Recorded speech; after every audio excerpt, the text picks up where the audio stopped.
So today we're going to have a look at how and why you would ever want to use flash. And I imagine a lot of you have had quite bad experiences with flash because it tends to make your photos look awful if you use it in the wrong circumstance. So we're going to have a look at why would we use flash. And the reason is that when we talked about what made an engaging image, we said one of the things that made an engaging image was the narrative and the capacity for an image to invoke emotion. And one of the most significant things that helps invoke emotion within an image is mood lighting. Having the lighting look fantastic, and we can take a very ordinary subject, light it correctly, and we have an amazing image. So the problem is that if you're relying on natural light, you can't control what the universe has decided to deliver you that day in that particular situation. And often we're required to take photographs at events or at family functions, or we want to take a photo to snapshot the kids or grandchildren, and the lighting is just plain dreadful. And we would love to have a really good photograph of this day to record it. But if the light's dreadful, there's not a lot you can do. So what we need to do is be able to understand light enough to be able to create our own light to make it amazing. And this is what professional photographers do. If they had to rely on what they were given at any given time, they would end up with just ordinary photographs like you and I. So flash is the easiest, quickest way to provide this sun in a can. Yes, we can use still lighting, and there is a lot of LEDs that you can buy at Bunnings or camera shops that will allow you to light a subject, but they're nowhere near as controllable or as powerful as having a flash unit either on your camera or off your camera. So this is why most professional photographers will resort to using flash. So good use of flash takes your images to that next level, from being a snapshot to being an amazing photograph. Poor use of flash ends up with people with red eye and, you know, looking like startled rabbits. And obviously the image is flashed. And we all know that really ugly flashed look. And that's what, if we don't understand flash, we end up getting. So first of all, I'm going to have a look at, we'll talk about, I mentioned before about flash being quite a difficult subject, and learning how to understand light and how to create your own light takes years of practice. It's not just, oh, Pam will give us this presentation and I'll go away and be able to use flash. Pam will give you the presentation and you'll learn the theory of what's involved in using flash. But the only way to get better is to practice and practice and practice. And whether that's on a bowl of fruit on your kitchen table, or a bunch of flowers, or your partner, it requires lots and lots of practice. So I'll tell you when you need to use it, and you can then put in the practice. Part of understanding how to use it is understanding the properties of light and the dynamic range of light. And dynamic range is going from the very lightest part of the image to the very darkest part of the image. That's the dynamic range of your image. And understanding how shadows help the subject become three-dimensional. If you have very flat lighting, the subject is very two-dimensional, but good lighting really gives an image a touch and feel about being alive. Being able to understand tonal contrast of how that affects the visual path through the image, how the eye tends to go to the lightest part and then move around to the darkest part, and how you set your camera to manage both the available light, which is what we call ambient light, and to handle the flashlight, because your camera you need to be able to control its exposures manually to be able to get the best advantage of your flash. So all of those things you need to have in your tool set for understanding the properties of light, what tonal contrast is, and how to set your camera. And then you can start mastering how to introduce another light source in it. However, being able to control light is what takes you from being just an ordinary snapshot photographer to one that looks like they could do something at a professional level. So it is a really important skill set to have within your arsenal of being a photographer. So we're not going to cover all this today. We're virtually going to look at why use flash and when to use it. And we'll cover those other topics in subsequent weeks, because there's a lot to learn, and I would like you to be practicing things in the background in between each of the classes. So why do we use flash? Well, it allows us to control the light on our subject to ensure that it's actually flattering. Because if we're relying on sunlight, we often get that really harsh, glary sunlight that we see on our workshops when we shoot in the middle of the day. And people with panda eyes, because the light is coming from overhead and they've got dark circles under their eyes, or they're wearing a hat and we can't see their face anyway.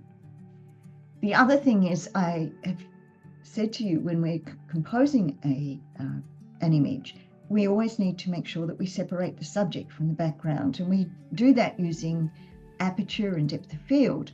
But one of the other ways that we can do that is to actually light the subject more than we light the background. The other thing that we can use flash for is to actually freeze the subject, because we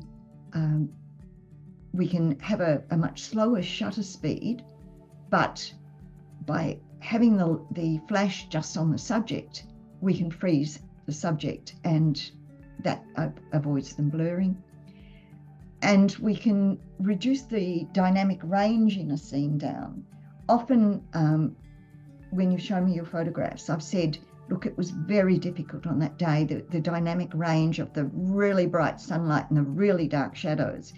It was impossible for your camera to capture that dynamic range. Well, flash allows us to introduce another light source into the shadows and allows us to actually capture an image that is correctly exposed without having to worry with what the universe has given us for that day.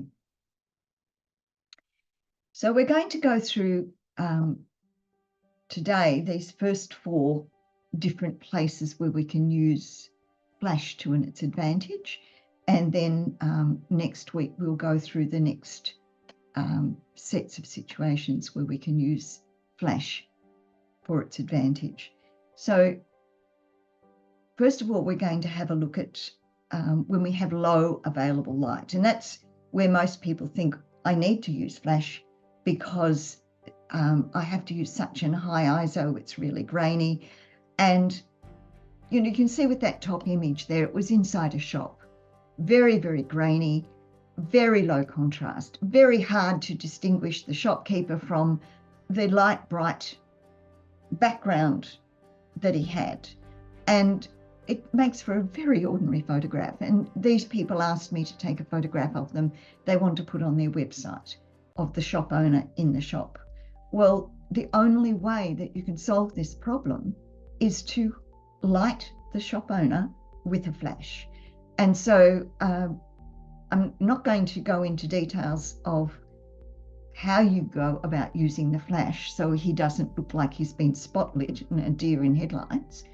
But this is the scenarios where you need to use flash, where you've got situations indoors, the window light is so diffused that everything just looks the same color and the same brightness, and it makes for a very, very flat image. So that's one of the places where flash is a real advantage. Another scenario that we've got here was at a wedding where the sunlight was so bright in the background. The only decent background to try and photograph these people was this tree in the background. So I wanted to expose so that the sun in the background didn't completely overpower the photograph. But if I didn't put a flash in the front of this, they would have been in darkness and the sunlight would have just overridden the photograph in terms of big bright spots in the background. So these are the situations where you've got a background, but it's got really bright light spots in it. You can then reduce your exposures for the background, but add in a flash, and that will then expose the foreground. The other thing is you see all of those people have got catch lights in their eyes, and that when you're taking portraits, it's really important to get them looking like they're alive. And the way we make them look like they're alive is to get a bright white spot in their eyes. And the flash at the front enables that because the sun was at the background. This was another situation where I looked at using window light to capture the image. And the one on the left, you can see the window light has made her nose really bright and shiny, but there's no texture whatsoever in her hair. So if I changed my exposures to allow more light in, all I'd end up with is a really bright spot down the middle of her nose. Yes, I'd get texture in her hair.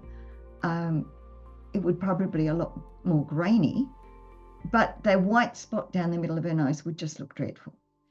So by introducing a flash into the scene, you can even up the lighting, and you can see that you can get much more flattering textures on her skin. She hasn't got sort of, and the skin color is the right color. The moment you end up getting muddy tones, because you're trying to not get that bright spot on her nose, you end up taking skin colors into grays, and it makes them look really ugly. So by introducing a flash into the situation, I could soften her skin tones, soften the skin textures, get texture in her hair, and make the image look a lot more attractive. This was at the Glenferrie Festival that was run a few weeks ago, and we were just taking photographs to record that. You can see the photograph on the left, the flash didn't fire, and you can see the fact that the sun is coming through the clouds from behind. The little girls, their hats has shadowed their eyes completely, so you can't see a thing. There is no catch lights in their eyes. Their skin tones are muddy. It's just a snapshot. But by introducing flash into the one in the right, we've now balanced the foreground, which has got no sunlight on it, with the background, which is bright. And for the next slide, I've actually shown you the sort of up close of that. The one on the left, I actually tried to bring it up in post to bring the shadows out. But you can see even bringing the shadows out, the skin tones are still muddy, like it had grey tones through them. And the girls don't have any catch lights in their eyes. The catch lights make the image, as you can see on the right. It makes the girls look excited. It makes them look alive. You can just see, you know, even the mouth, it's got shine and saliva, and it's a much more energized image by having a flash in there. And yet this was quite a bright day. So it's not just, we just don't use flash when the light is low. We can use flash when the light is strong, but it's in the wrong direction for us.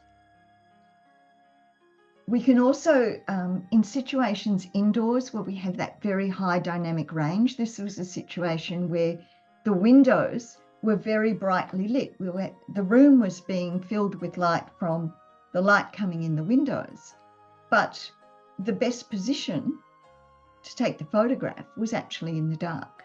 So what we did was expose for the background so that the windows weren't either really, really bright or really, really dark, so that we call that the ambient light. So we exposed to get the ambient light how we wanted it to look, and then we filled the front of it in with flash, and then that takes it from just being a snapshot like the one on the left, which is pretty ordinary, to one that actually looks like a portrait.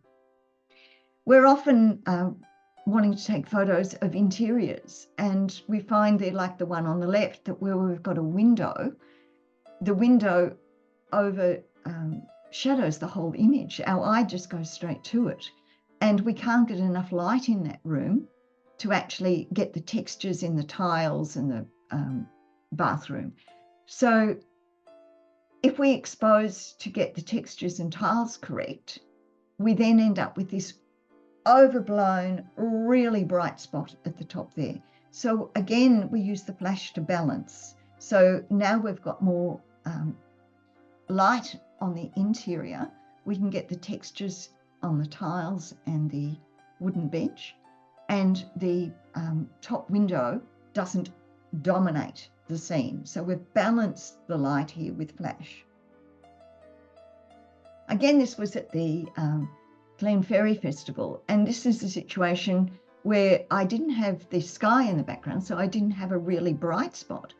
But in just taking the stall holders, I had a really low dynamic range. And what that means is there's very little contrast in the image from the blacks through to the whites.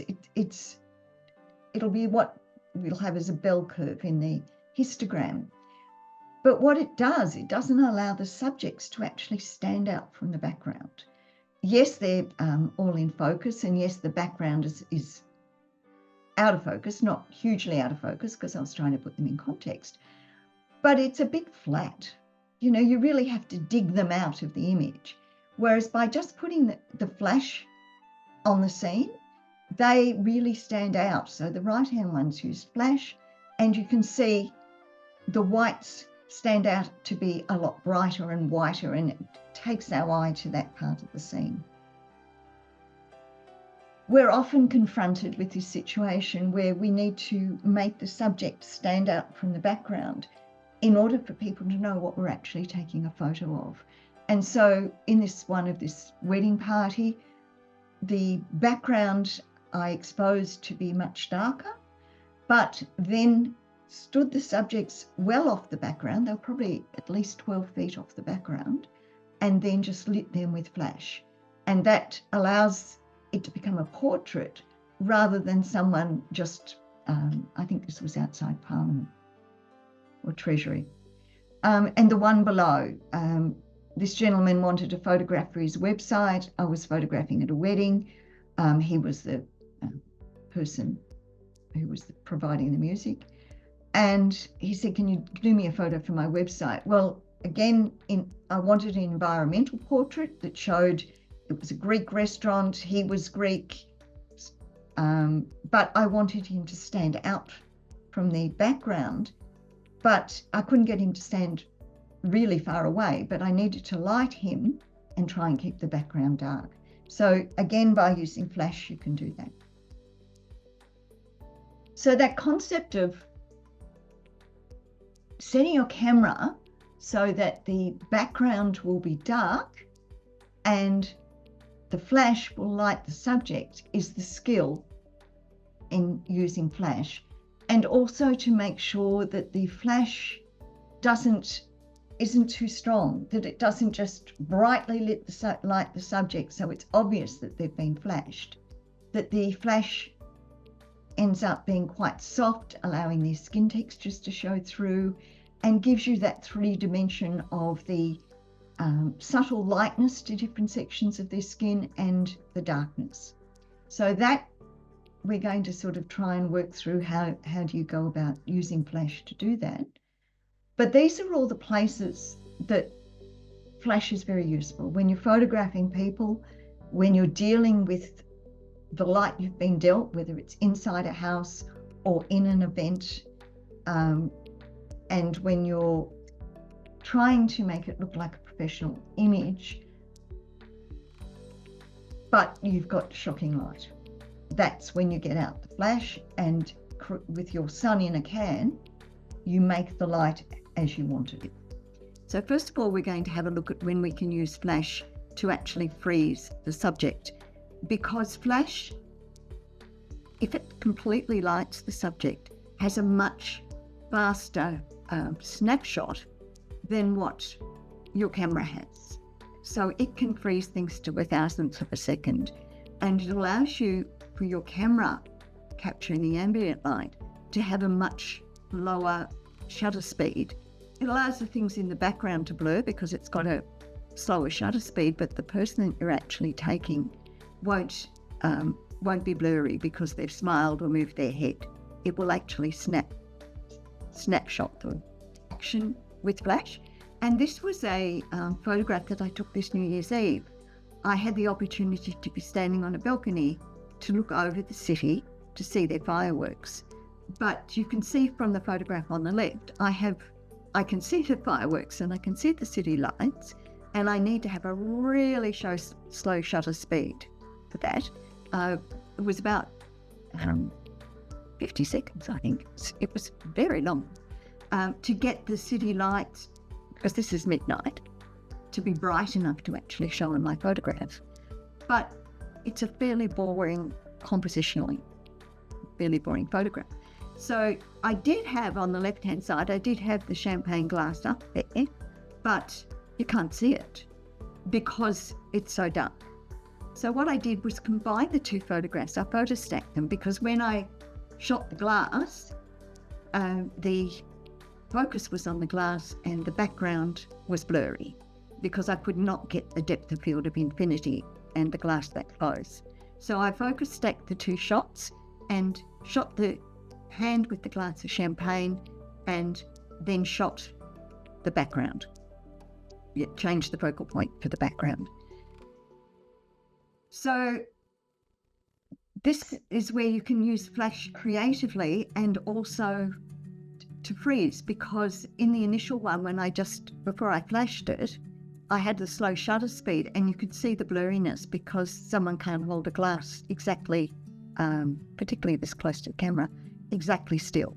So you needed a flash to freeze the action, but you also needed the long shutter speed to be able to get the fireworks so that you could capture them over their path.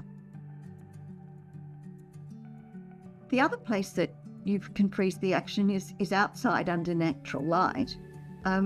As you know, I love to do flower photography. Most of my flower photography is outside au naturel, in situ, but I can't control the wind. And as soon as I have a shutter speed that's fast enough to control the wind, I can't get the depth of field that I need because I need to have a very closed down aperture to get all the way through the subject. As you can see on the one on the right, I want a blurred background, but I want to get all the way through the subject. And the same with the one on the left, that I'm right up close with 100mm macro lens. And if I don't have f/25, I've only got top of the Beatles in focus. So I can't get the exposures I want without introducing flash into this. And that allows, particularly on a windy day, to freeze the action. The other place that we can use flash is at events and freezing the subject that we're actually wanting to take. In this case, you can see on the right, this wedding was in a really dark venue. It was in a winery and it was in a barn or something in the winery. But I needed to freeze the action of the bride and groom dancing. I didn't mind if the background had a slow shutter speed, that the people were blurry, but I did want them to have their dancing frozen, and I couldn't do that with my shutter speed because I couldn't get the ambient light that I needed. And the one on the left here was the Easter egg hunt at the Kew Traders Association last weekend. Again, in this back room, it was very low ambient light, and I needed to have a fast shutter speed in order to capture the action. So my flash allowed me to reduce my shutter speed to get a better ambient light and then freeze the subjects with the flash. Another way that we can use flash is to actually control the colour of the light. Now, I know when first someone started discussing with me that I would need to control the colour of the light, I'm going, what do you mean by the colour of the light? And they said, well, you never have mixed lighting in a room if you're taking a decent photograph. And I've gone, who would know? And they said, oh, well, you never have a tungsten light and a fluoro light on one side and a flash on the other and light bouncing off yellow walls. And right, okay, why? And why is the photo there with the lady with her model? Is the colours are all over the place. The skin colours are perfectly dreadful. This was ivory silk that we were photographing, and you can see, well, here we've got window light and we've got tungsten lights, and I've got my camera's white balance set to sunlight. And the colours not only are awful, but they're not what my eye was seeing. My eye was seeing what's there on the right, which with this beautiful ivory silk, and the skin colours correct. So the only way that I can overcome this, because I can't ask them to turn the lights off in the shop and pull the blinds down because I had that mixed lighting of the tungsten. The tungsten lights are what we normally have in the roof, and they're very yellow. But the sunlight is much bluer. And so that's what's happening here is as the light from different sources is bouncing around, you're getting all these mixed colours. So the only way to do that and get the correct colour in the image is to completely flood the image with flash. And I use two flashes here, what we call a fill flash, which is just a very lightly flashed with very low power, and a stronger key light flash, which is providing most of the light in the image. And then set my camera's colour balance to flash, its white balance, and got the true colours in that photo. And so this stops you, particularly at weddings. The bride does not want to have a dress looking like the one on the left. She wants to have a dress that represents the true colour of her dress. So this is where you can use flashes to completely override every other light in the room and set your exposures to just get what is actually the flashes hitting. So that was overriding colour cast, but sometimes the image is more interesting if we actually put a colour cast into the image. I was taking some photographs of cameras. The club wanted for their marketing brochures to have images of cameras, and they were considering buying them as stock photos at $300 a pop. And I said, no way, we're photographers. We're going to provide all our own stock photos. And they said, well, seeing as it was your idea, Pam, you can do it. So I thought, well, I like this long lens. You all know I love this long lens. But it looks pretty boring as it's plain old grey. So I decided to photograph it, but photograph it with what we call gels or filters on the flash, and give the light a colour. And giving the light coming out of the flash a colour, you can do that by buying gels, which they're not very expensive on the internet. They're $10 or something. And you can get the whole range of gels. Or alternatively, when I first started playing with gels, I just went down the $2 shop and bought some cellophane. And it works just as well. Just tape it around your flash. Just make sure that you don't burn it. Don't use it on a hot light. Always make sure that you shoot through it and don't get it hot. But the gels are much more resistant to melting. But cellophane works perfectly well, and the photos that I'll show you coming up, I used cellophane on them. Not these ones. I actually used gels to overcome the ambient light. And you can see by me playing with my flashes and putting different gels on them, I could end up with, the one with no filter, pretty ordinary photo. It just looks like a snapshot of a lens. Whereas the others, as I was playing with the different coloured gels, start to give it that real product look and a stock photo look rather than your ordinary look. So you can do this with anything that you're photographing at home that you love the look of, but when you just photograph it, it's a very boring photo. then get out your gels and pop them on your flashes. These were done with cellophane. Was when I first started experimenting with light and the colour of light. And they're just clear glass marbles, all of them just clear glass marbles on I think it was just a mirror. Might have been a plastic perspex, but no colour at all other than what was coming from the light. And you can see how light just provides magic into an image. So if you want to start experimenting with your cameras and experimenting with your flash, and I'm going to ask you to practice and practice and practice. This is the sort of thing you can practice doing and ending up with some really amazing photographs. So your homework this week is you've got 2 weeks now to do this, is to practice using the dials on your camera so you can control the ambient light that's coming into your camera. And also, if you've got a flash unit, go and read the manual for it.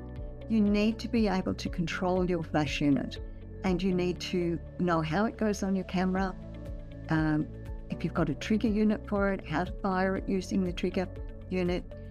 All of that requires you reading the manual and trying to understand it.